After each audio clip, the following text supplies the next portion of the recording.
the king. So you think you guys got a lot in common?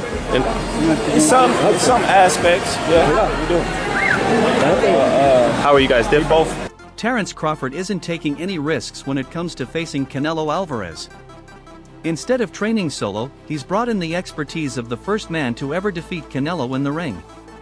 To tackle the weight difference, Crawford has decided to start his training camp early, allowing him to gain the necessary weight and adjust to it before their September showdown. He does plan on taking a brief break midway through the year.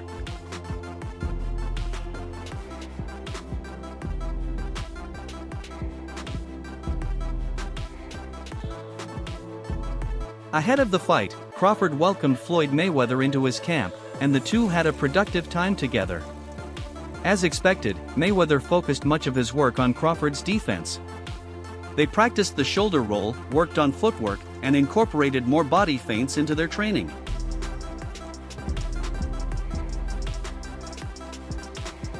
When Mayweather fought Canelo Alvarez, the Mexican was just 23 years old, while Floyd was in his mid-30s. Despite the age difference, Mayweather's defense was flawless, making it nearly impossible for Canelo to land a punch over the course of 12 rounds. Mayweather has trained many top fighters over the years, with notable names like Ryan Garcia, Devin Haney, and Gervonta Davis benefiting from his vast boxing expertise. His latest trainee is Terence Crawford, who shared his thoughts with fans about his time spent training with Floyd.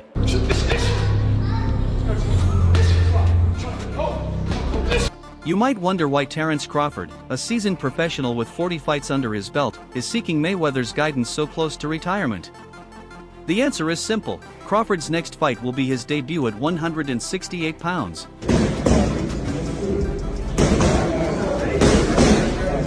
As a result, Crawford reached out to Floyd Mayweather, a 5-weight class world champion, for some valuable lessons.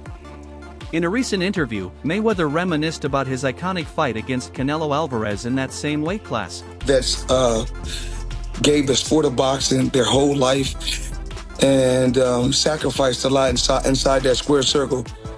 They should feel that way. So if he feels that way, more power to him. I had one fight, and the fight wasn't actually at it. I had one fight at a catch weight, but it wasn't my idea. Anyone can look it up online, it's in an article. At the time, I think Canelo thought I was scared of him, that I was afraid to fight. He said, "Floyd doesn't want to fight me, I'm willing to meet him at 152 or 152 and a half." I called his bluff and said, "If you want to do it, let's do it at 152 or 152 and a half." But after Canelo made the weight, there wasn't a clause that said he couldn't gain weight. He weighed in at 152 or 152 and a half, but when it came to the fight, he came in around 168 or close to 170, while I weighed 151 or 152. It was at a catch weight, but it wasn't my idea. So at one particular time, you guys can, anybody, you can go online and pull this up. It was an article. So with Canelo said, I believe Canelo at one particular time thought I was scared of him, Perhaps Terence Crawford saw this as a valuable opportunity, considering how much he still had to learn about the new weight class he'll be entering in less than a month. Despite boxing fans often drawing comparisons between Floyd Mayweather Jr. and Terence Crawford, Bud didn't shy away from giving Mayweather the recognition he deserves. Crawford truly appreciates Floyd's accomplishments and, when asked about their similarities, he had plenty of respect to share. "He's the king," Crawford praised, acknowledging Floyd's greatness in the sport. Hit, not get hit, to make the adjustments that he's made to certain fighters. He then continued, "We have a lot in common in some ways, but we're also different because I take more risks." Early in his career, Floyd took a lot of risks too. It just depends on which version of Floyd you're talking about. Are you referring to Money or Pretty Boy? Because Pretty Boy was all about seeking and destroying, but then he started dealing with hand injuries, which limited his power, especially as he moved up in weight and faced bigger opponents. Both boxing, I think, I take more chances, Excuse me, Crawford. right now. But earlier in his career, he was taking a lot of chances as well. So, As Crawford mentioned, they share a lot of similarities. but boxing fans and analysts have compared the two to determine who would come out on top. In one such analysis, a news outlet favored Crawford as the likely winner in a potential matchup. However, when it comes to pure boxing skill, it's hard to find anyone who can match Floyd Mayweather Jr.'s ability to deliver a masterclass in the sweet science. It depends on which Floyd Mayweather you talk about. You talk about money, or do you talk about Pretty Boy? Because Pretty Boy was the seek and destroy. Mayweather's crisp jab, precise timing, and counter-punching skills allowed him to dismantle a long list of opponents, and he achieved this success across two distinct phases of his career. And a reach from the left hooks again. And the lightning hand speed extraordinary. Left hook drops him. And then he hit his head off the mass here at the engine. As Crawford pointed out, Pretty Boy Floyd was the more aggressive fighter, taking the fight to his opponents, while Money Mayweather later in his career would outsmart and outbox them with brilliant technique. Regardless of which style you prefer, both versions of Mayweather contributed to his legendary status. Similarly, boxing fans are still in awe of what Crawford accomplished against Spence in his last fight. He drops him again.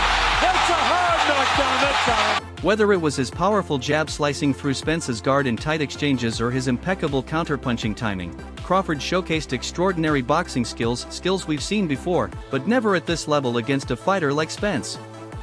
When it comes to pure boxing ability, it's hard to argue that anyone should get the edge over Mayweather. However, Crawford's style is distinct, yet highly effective, even explosive in its own right. So how would their boxing styles compare if Crawford were to face Mayweather in his prime? Who would establish the jab first? Who would land the more effective counters? With so many potential outcomes, it's tough to pick a clear winner, making it perhaps best to call this category a draw.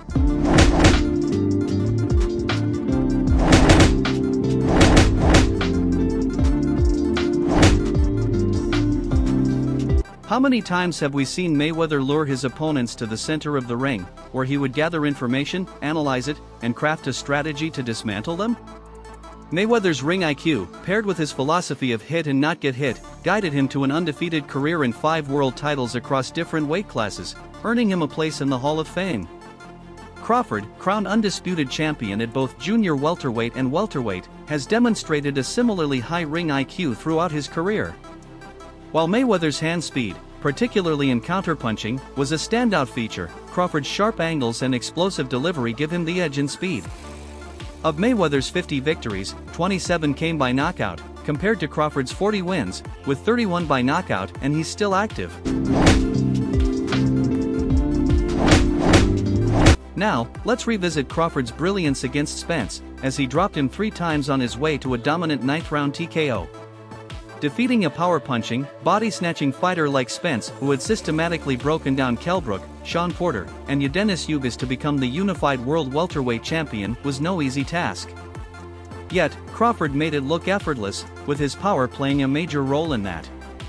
Mayweather, on the other hand, would often position himself in the corner, raising his shoulder into the Philly shell, absorbing shots with his arm while using his free hand to land precise counters. It was defensive boxing turned counterpunching at its finest. Look at this Spence, unbelievable. The young boxing fans that are watching Floyd Mayweather, you're seeing one of the greatest defensive fighter of all time. I mean, that's how strong. You're wearing, then he's nowhere. You think you. And again, it's not just hand quickness. Crawford certainly has slick defensive skills of his own, but Mayweather elevated defensive boxing to near perfection, a level that seemed almost impossible to reach. So, how would a fight between Crawford and a prime Mayweather play out, and who would win? After a tense first round where both fighters are feeling each other out, we'd likely see Crawford as the more active and aggressive fighter early on, launching in landing shots, even if many of them are absorbed by Mayweather's shoulder and elbow. By the middle rounds, Mayweather's style would begin to take over, as he'd pepper Crawford with jabs and start to bank some rounds. Movement of the head, the way he rolls with punches. Look at the way he makes them miss. I mean, here we go. Through a series of punches and nothing really landed. Terrific fighter. Well, Mayweather. Oh. Despite the constant pressure from Crawford, his firepower might be enough to get to Mayweather, possibly even hurting the legend at times. As close as this matchup would be, Crawford's fighting style and those whiplashing punches could give him an edge, earning the judges credit for his pressure and volume on his way to a points victory over Mayweather's defensive style. Shifting away from the comparison, moving up in weight is no easy task, and Crawford is keen to avoid the mistakes Canelo Alvarez made when he faced Dimitri Bivol. Canelo's lofty ambitions caught up with him after he met his match in Bivol, the unbeaten WBA light heavyweight champion. Despite being a 4-division champion, Canelo landed a career-low 84 punches over 12 rounds as Bivol relied on his defense and sharp counters to secure a unanimous decision victory.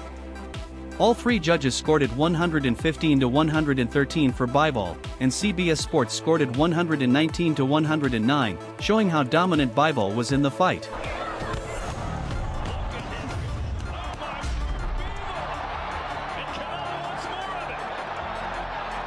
6 months after becoming the first undisputed super middleweight champion of the four-belt era, Alvarez moved back up to 175 pounds for the first time since claiming the WBC title with a knockout of Sergey Kovalev in 2019.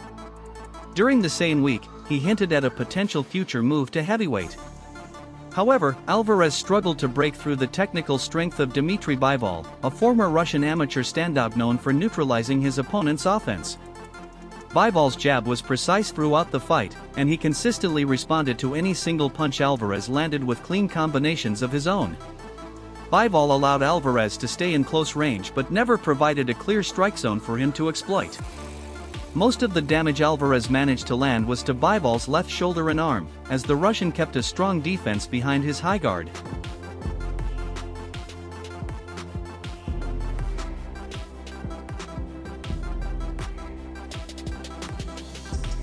Alvarez, whose only previous defeat came against Floyd Mayweather in 2013, landed just 17% of his punches against Bivol, with the margin being 152-84 according to CompuBox.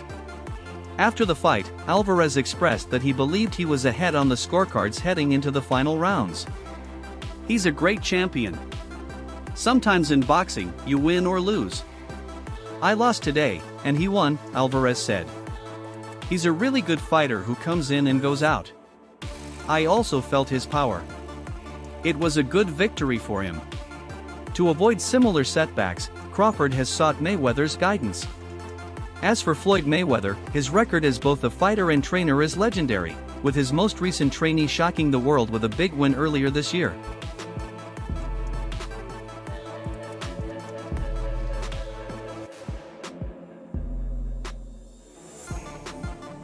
In a detailed interview with Patrick Bet-David on his podcast, Garcia, the junior welterweight contender from Victorville, California, discussed his well-known friendship with Money Mayweather. He emphasized that he holds the Hall of Fame fighter in higher regard than most, even among those in his inner circle.